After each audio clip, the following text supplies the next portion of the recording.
இது ஃபர்ஸ்ட் மலேசியாவின் செய்திகள் உங்களுக்காக.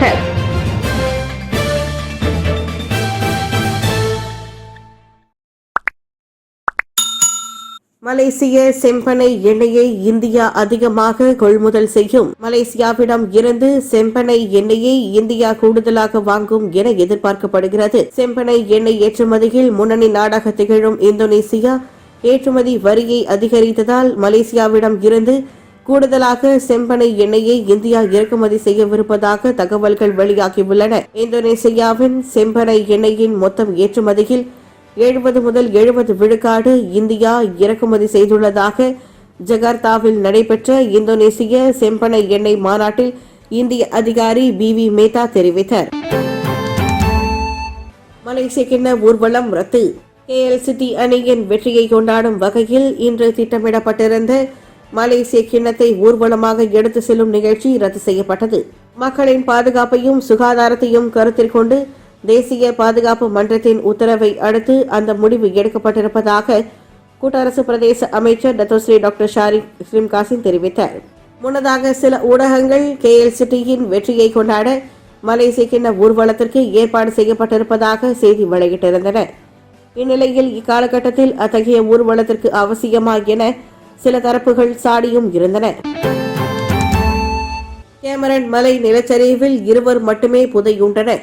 ஜலான் சிம்பாங் புலாய் கேமரன் மலை சாலையில் நேற்று நிலச்சரிவு ஏற்பட்ட பகுதியில் தீயணைப்பு மற்றும் மீட்புக் குழுவினர் தொடர்ந்து தேடும் நடவடிக்கையை மேற்கொண்ட போதிலும் அங்கு வேறு எந்த ஒரு வாகனங்களும் புதையுண்டதற்கான அறிகுறி எதுவும் காணப்படவில்லை என பேரா தீயணைப்பு மற்றும் மீட்புத்துறையின் இயக்குநர் முகமது ஷாரிஸ் அப்துல் தெரிவித்தார்.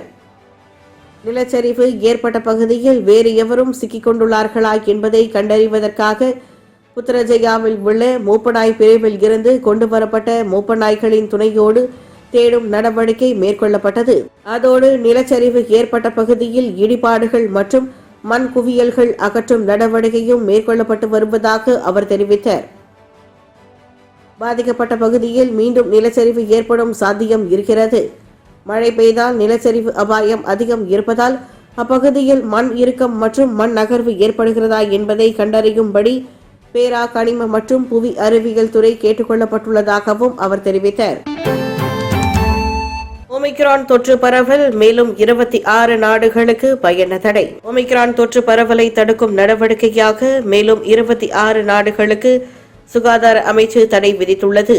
Britain, Portugal, Netherlands, Australia, Canada, தென்கொரியா, ஹாங்காங், சீனா, Israel, Italy, German, Denmark, Sweden, Nigeria ஆகிய நாடுகளும் இந்த பட்டியலில் இடம்பெற்றுள்ளன. மேலும் பெல்ஜியம், ஜப்பான், பிரேசில், நார்வே, செக் குடியரசு, France, Austria, Spain, Saudi Arabia, Ghana, Ireland குடியரசு, ஐக்கிய அரபு சிற்றரசு, அமெரிக்கா ஆகிய நாடுகளுக்கும் சுகாதார அமைச்சு பயண தடையை விதித்துள்ளது. இந்த நாடுகளை சேர்ந்த வருகையாளர்கள் அல்லது அந்நாட்டிற்கு சென்று வந்தவர்கள் 14 நாள் கால அவகாசம் முடிவதற்கு முன்னதாக லங்காவி சுற்றுப்பயண திட்டத்தில் பங்கேற்பதற்கு அனுமதிக்கப்பட மாட்டார்கள் என சுகாதார தலைமை இயக்குநர் டாக்டர் நூர்ஹிஷாம் அப்துல்லா தெரிவித்தார். தாயார் பிச்சாய் கொலை குற்றச்சாட்டில் இருந்து மகள் சின்னம்மா விடுதலை. 4 ஆண்டுகளுக்கு முன் தமது தாயார் பிச்சாய் என்பவர் கொலை செய்த குற்றச்சாட்டிலிருந்து குடும்பமாதான சின்னம்மா எதிர்வாதத்திற்கு அழைக்கப்படாமலேயே சிரம்பான் உயர் நீதிமன்றம் விடுதலை செய்தது. 56 வயதுடைய உணவக ஊழியரான சின்னம்மாவுக்கு எதிராக 14 பேர் சாட்சியம் அளித்தும் அவர் மீதான குற்றச்சாட்டை நிரூபிப்பதற்கு அரசு தரப்பு தவறிவிட்டதாக சிரம்பான் உயர் நீதிமன்ற நீதிபதி அஸ்மான் அப்துல்லா தீர்ப்பளித்தார். சினோவாக் தடுப்பூசிக்கு அதிக கட்டணம் விதிக்கப்பட்டதா? ஃபேர்மானியாக மறுப்பு. கோவிட் தொற்று பரவலை தடுக்கும் சினோவாக் தடுப்பு மருந்து அளவுக்கு அதிகமான கூடுதல் விலையில் அரசாங்கம் வாங்கியிருப்பதாக வெளியான குற்றச்சாட்டை ஃபேர்மானியாக பிரிகட் மறுத்துள்ளது.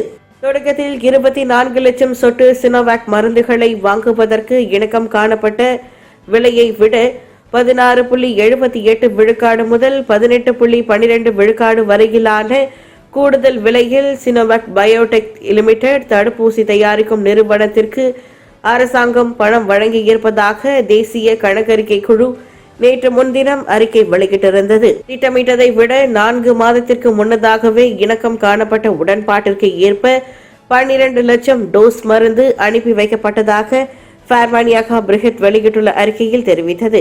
தேசிய தடுப்பூசி திட்டத்தை விரைவுபடுத்துவதற்காக சீனாவில் இருந்து முழுமையான சினோவேக் தடுப்பூசி மருந்தை பெறுவதற்கு அரசாங்கம் சற்று கூடுதலான விலையில் அந்த தடுப்பூசி மருந்தை வாங்கியதாக பார்மானியாகா பிரிகெட் தெரிவித்தது.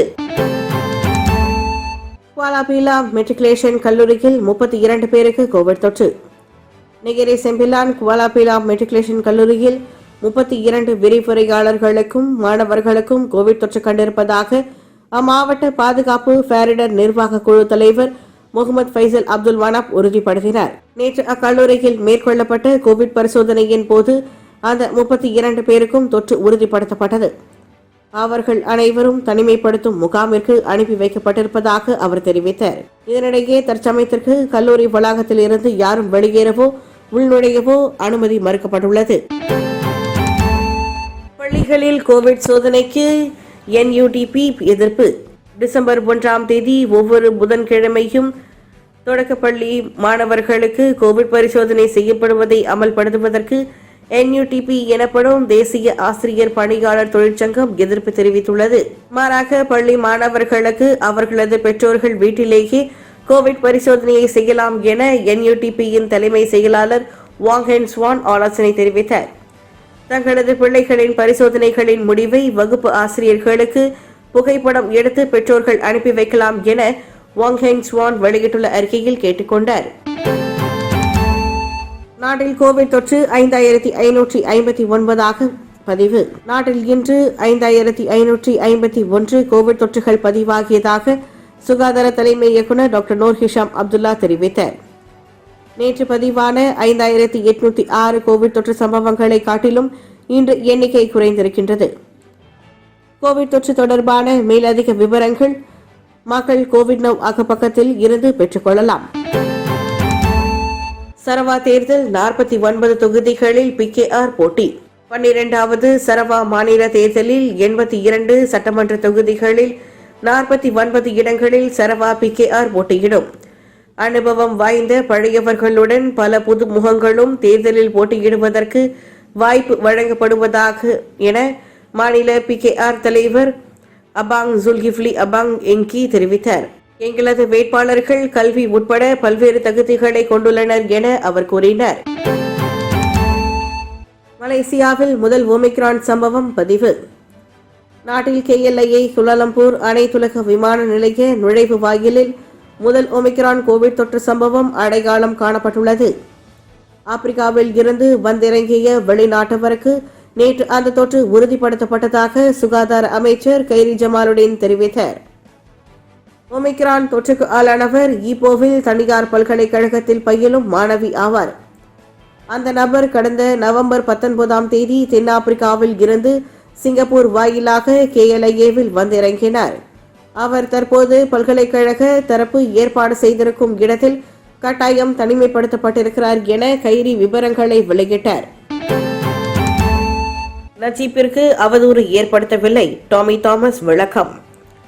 தமது வாழ்க்கை வரலாறு தொடர்பாக எழுதியுள்ள புத்தகத்தில் முன்னாள் பிரதமர் நஜீப் ரசாக்கிற்கு அவதூறு ஏற்படுத்தவில்லை என சட்டத்துறையின் முன்னாள் தலைவரான டாமி தாமஸ் கூறியுள்ளார். நியாயமான கருத்து என்ற அடிப்படையில் மட்டுமே சில தகவல்களை அந்த புத்தகத்தில் எழுதியதாகவும் மாறாக உள்நோக்கத்தோடு நஜீப்பிற்கு அவதூறு ஏற்படுத்தவில்லை என அவர் தெரிவித்தார். நஜீப் தொடுத்துள்ள அவதூறு வழக்கு தொடர்பாக கோலாலம்பூர் உயர்நீதிமன்றத்தில் சமர்ப்பித்த தற்காப்புவாத வழக்கு மனுவில் டாமி தாமஸ் இதனை தெரிவித்தார். ஒமிக்ரான் எதிரொலி. நாட்டில் புதிய கட்டுப்பாடுகளை அரசாங்கம் அறிவித்தது. கோவிட் தொற்றின் அபாயம் அதிகமுள்ள வெளிநாடுகளில் இருந்து நாட்டின் நுழைவாயிலான செப்பாங் KLIA கோலாலம்பூர் அனைத்துலக விமான நிலையத்தின் மூலமாக நுழையும் பயணிகளுக்கு இலக்கவியல் கண்காணிப்பு கருவி பொருத்தப்படும். பயணிகள் தனிமைப்படுத்தப்பட்டிருக்கும் காலகட்டம் வரையில் அந்த கண்காணிப்பு கருவி பொருத்தப்பட்டிருக்கும் என சுகாதார அமைச்சர் கைரி ஜமாலுடன் தெரிவித்தார். நாட்டில் முதல் ஒமிக்ரான் கோவிட் தொற்று சம்பவம் பதிவானதை அடுத்து அரசாங்கம் எடுத்திருக்கும் பயண கட்டுப்பாடுகளில் இந்த நடவடிக்கையும் அடங்கும். இந்த கட்டுப்பாடுகளை அறிவித்த அமைச்சர் லங்காவிற்கு வரும் பயணிகள் கூடுதல் கோவிட் பரிசோதனையை மேற்கொள்ள கட்டாயமாக்கப்பட்டிருப்பதாக கூறினார். அதன்படி லங்காவில் வந்திறங்கிய 3-4வது நாட்களில் ஒருவர் ஆர்டிகே ஆன்டிஜென் கோவிட் பரிசோதனையை மேற்கொள்ள வேண்டும். இதனிடையே ஒமிக்ரான் அச்சுறுத்தலுக்கு மத்தியில் மலேசியா சிங்கப்பூர் இடையிலான வீட்டியல் சிறப்பு பயண திட்டம் தொடரும் என அமைச்சர் கூறினார். அரசியல்வாதிகளின் உதவியை பள்ளிகள் நாடுவதை தடுப்பதா? பினாங்கு சட்டமன்றத்தில் கூச்சல். மிகவும் மோசமான நிலையில் இருக்கும் பள்ளிகளை சேர்ந்த தலைமை ஆசிரியர்கள் மாநில அரசாங்கத்தின் உதவியை நாடுவதை தடுக்கும் கல்வி அமைச்சின் அதிகாரிகளின் நடவடிக்கை குறித்து பினாங்கின் 2வது துணை முதல்வர் டாக்டர் ராமசாமி பேசிய போது சட்டமன்ற கூட்டத்தில் கூச்சல் மற்றும் குழப்பம் ஏற்பட்டது.